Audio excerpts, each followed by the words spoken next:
رب اشرح لی صدری ویسر لی امری واحلل عقدۃ من لسانی یفقہوا قولی اعوذ باللہ من الشیطان الرجیم بسم اللہ الرحمن الرحیم ان الذین یکتمون ما انزل اللہ من الکتاب،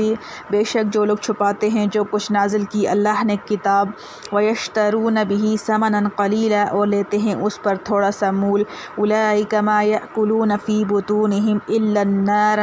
وہ نہیں بھرتے اپنے پیٹ میں مگر آگ، ولا یکلمہم اللہ، اور نہ بات کرے گا ان سے اللہ یوم القیامت قیامت کے دن، ولا یزکیہم، اور نہ پاک کرے گا ان کو، ولہم عذاب علیم، اور ان کے لیے عذاب ہے دردناک۔ اولئک الذین اشتروا الضلالۃ، یہی ہیں جنہوں نے خریدا گمراہی کو بدلے ہدایت کے، والعذاب بالمغفرۃ، اور عذاب بدلے بخشش کے، فما اصبرہم علی النار، سو کس قدر صبر کرنے والے ہیں دوزخ پر، ذالک بان اللہ نزل، یہ اس واسطے کہ اللہ نے نازل فرمائی،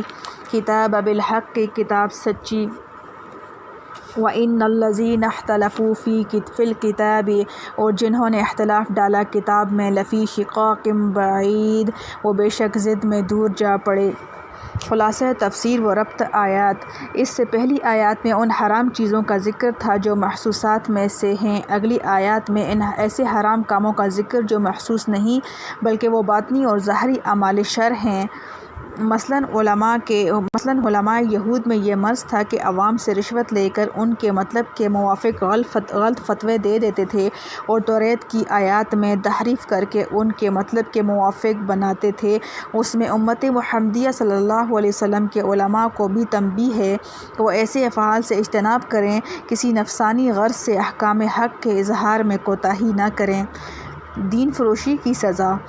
اس میں کوئی شبہ نہیں کہ جو لوگ اللہ تعالیٰ کی بھیجی ہوئی کتاب کے مضامین کا اخفا کرتے ہیں اور اس خیانت کے معاوضہ میں دنیا کی متاع قلیل وصول کرتے ہیں، ایسے لوگ اور کچھ نہیں اپنے پیٹ میں آگ کے انگارے بھر رہے ہیں، اور اللہ تعالیٰ ان سے نہ تو قیامت میں لطف کے ساتھ کلام کریں گے اور نہ گناہ معاف کر کے ان کی صفائی کریں گے، اور ان کو سزائے دردناک ہوگی۔ اور یہ ایسے لوگ ہیں جنہوں نے دنیا میں تو ہدایت چھوڑ کر ضلالت اختیار کی اور آخرت میں مغفرت چھوڑ کر عذاب سر پر لیا، سو شاباش ہے ان کی ہمت کو دوزخ میں جانے کے لیے، کیسے باہمت ہیں، اور یہ ساری مذکورہ سزائیں ان کو اسی وجہ سے ہیں۔